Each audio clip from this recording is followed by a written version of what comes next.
At the Fire Faction Magia Vander headquarters, Logwell reports to Lord Carriot that the date for the All-Student Praxis has been decided. Carriot, uninterested in such details and disliking his temporary role as the representative of the Vanders, dismisses the news. Logwell reminds him of the flaws in the other factions, the Thunder Faction's indulgence, the Elf Faction's pride, and the Ice Faction's indolence. Carriot, concerned about the disappearing barrier, inquires if their king has returned from the expedition, but Logwell informs him that he is not. At the entrance to Dungeon Floor 7, Edwards officially begins the All-Student Praxis, and Lahanna's squad leads the charge. Will is determined to achieve results and reach Elfie. Lahanna instructs Wignall to act, and with a spell, the group begins flying. Will, unaccustomed to such transportation, is nervous. Suddenly, they encounter a swarm of crimson ants. As the ants charge, Will prepares to shield the mages, but Wignall stops him, revealing that Lahanna specializes in close combat magic.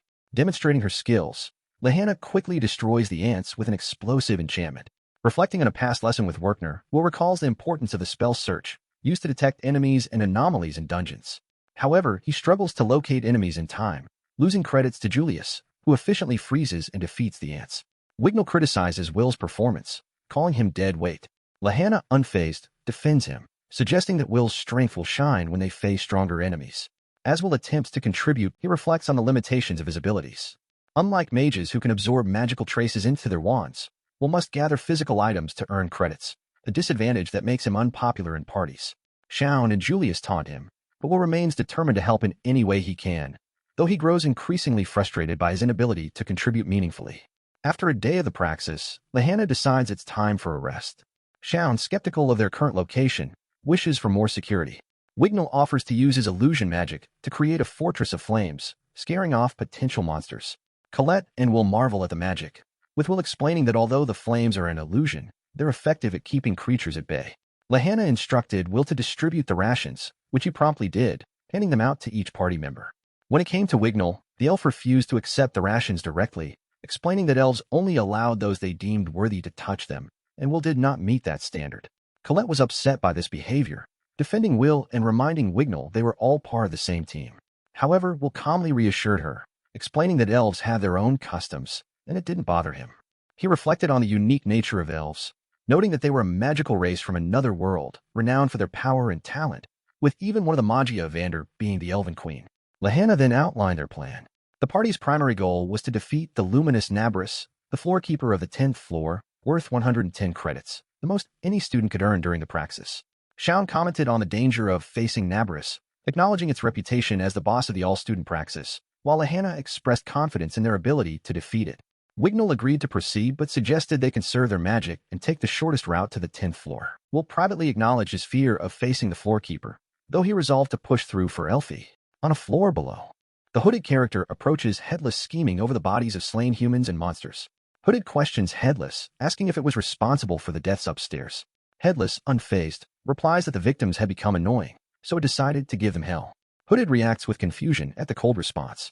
Upon reaching the 10th floor, the leading squad was met with a strange sight. Slain monsters littered the path. Julius wondered if another party had been there before them, but Wignall dismissed the idea, claiming it was impossible considering their shorter route. Will examined one of the corpses, noting the absence of magical traces and deducing that the monsters had been killed by brute force. When they reached Nabris' chamber, they discovered that the floor boss had already been defeated. Lahanna ordered them to use search, and Wignall detected lingering traces, confirming that Nabris had been killed recently. The party was left stunned, questioning who could have possibly slain the powerful floorkeeper before them. Will recalled his lesson on the magic spell search, noting its usefulness but also its limitations. It struggled to detect crafty traps, could be countered by the hide spell, and some monsters could evade detection altogether. The very dangers of this spell, that Werkner had warned about, now became Will's reality as the group was ensnared in a deadly ambush. Will, the first to sense the looming threat, alerted the others to the shadow of a monstrous predator, poised to strike from above. In an instant, a beam of energy blasted toward him. He deflected it with his sword, but the relentless power drove him back, knocking him off his feet and breaking the squad's formation. Wignall, focused elsewhere and unaware of the grinning nightmare now behind him, was backhanded by the monster and sent crashing into the dungeon's rocky wall. Just as the terrifyingly fast-winged creature redirected its strike toward the remaining mages, they began chanting their spells. But before they could finish, the monster slammed the ground with immense force, causing the stone floor to crumble beneath them. As the squad plummeted to the level below, Will located Wignall, unconscious and diving headfirst. Without hesitation, he pushed off the crumbling debris to save him. Back on floor 6 base camp, the impact of the fall was felt by other students, with Rosti sensing that Will was in danger. Will landed with Wignall, doing his best to soften the elf's fall. Apologizing to the unconscious Wignall, Will reflected on their situation. They had fallen from the 10th floor, landing outside the academy's territory. Elsewhere, Julius and Shaun realized they had ended up on the 11th floor, a danger zone only high mages could survive in. Lahanna, bleeding from her head, understood the severity of their situation. The 11th floor, part of the Nightmare's maw, was vastly different from the previous floors, and they needed to regroup quickly or risk death. Meanwhile, a massive green snake loomed over Will, eager to attack. Colette rushed to Lahanna's aid, worried about her injury, but Lahanna assured her it was just a rock strike from the fall. As Wignall lay unconscious, he had a flashback to his childhood, where his elders looked down at him, taunting him for his perceived inadequacies. In his dream, he chased after a figure named Eleanor, even after losing his arm. Back in the present, Wignall awoke just as Will defeated the snake that had threatened them. Despite Will's attempts to treat Wignall's injuries, the elf rejected his help, maintaining his pride and insisting on handling the first aid himself. Will noted that their supplies were limited, with only enough food and water for 2 days under normal circumstances, but likely only 24 hours given the extreme conditions of the 11th floor. Despite Wignall's injury, Will urged Wignall to help find Colette and the others. Wignall, however, pointed out that protocol for being stranded in the dungeon was to wait for rescue. Will argue that waiting would lead to death, and believe that any rescue attempts would fail with that monster still above. Meanwhile, Professor Werkner, alarmed by the chaos occurring in the dungeon, spoke to Professor Eliza, who was battling monsters on the 8th floor. Eliza informed him that the base camp had been ravaged by rampaging monsters, with some professors brutally killed, their heads ripped off. Werkner, realizing that this was no ordinary event, joined forces with Professor Edwards, who declared the all-student praxis cancelled and led an effort to rescue the students. As they hurried to provide aid, Rosti emerged from the tent, watching them head into the chaos below. Will and Wignall continued their search for the rest of their team.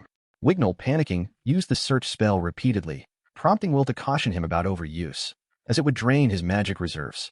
Will advised Wignall to save his magic for more critical moments, but Wignall, anxious about another ambush, snapped back, insisting they remain vigilant. Will explained the importance of distance over time when using the search spell, noting his own range and how they should coordinate their efforts. He assigned roles, instructing Wignall to watch for distant threats while he and Kiki handled enemy detection to prevent ambushes. Will emphasized the need to avoid combat and focus on efficiency. Wignall, confused by Will's calm demeanor, questioned how he could remain so composed in such a situation. Will revealed that his desire to climb the tower drove him to gain experience, including being stranded numerous times in the dungeon. Just as tension rose between the two, Kiki alerted Will to an impending ambush. A group of Jerjeeza swine demons, each worth 8 credits, appeared. Will quickly assess the situation, deciding to take on the monsters in front while instructing Wignall to handle the one behind them. As a swine demon drooled at the smell of fresh elven meat, it charged toward Wignall. Wignall, though frightened, forced himself to cast a spell, managing to knock the demon down. He turned to see Will, skillfully battling the 2 massive swine demons, dodging, countering, and circling one before slicing off its leg. Amazed, Wignall wondered how Will could move with such precision in combat. Just as Will prepared to deliver the finishing blow, the second demon intervened, pushing Will back. Wignall was awestruck by Will's prowess, marveling at how he turned his knowledge into action. As he compared himself to Will, feeling inadequate, the first swine demon recovered and lunged at him, its jaws wide open, ready to devour. With no time to cast a proper spell, Wignall resorted to an illusion. Will, recognizing the danger, shouted for him to stop, knowing the demon's keen sense of smell would render illusions useless. A monstrous maw emerged from the flames, teeth bared and tongue drooling. Wignall's life flashed before his eyes as he screamed in terror, but Will acted swiftly, hurling a blade into the demon's face before slicing it in two. After the fight, Will checked on Wignall, explaining that illusions were ineffective against the Jerjeeza, which lacked eyes but had a strong sense of smell. Wignall, feeling humiliated and defeated, laughed bitterly and admitted he was a disgrace. Despite Will's words of encouragement, Wignall looked up at him with a defeated expression, feeling like a failure, as Kiki quietly observed.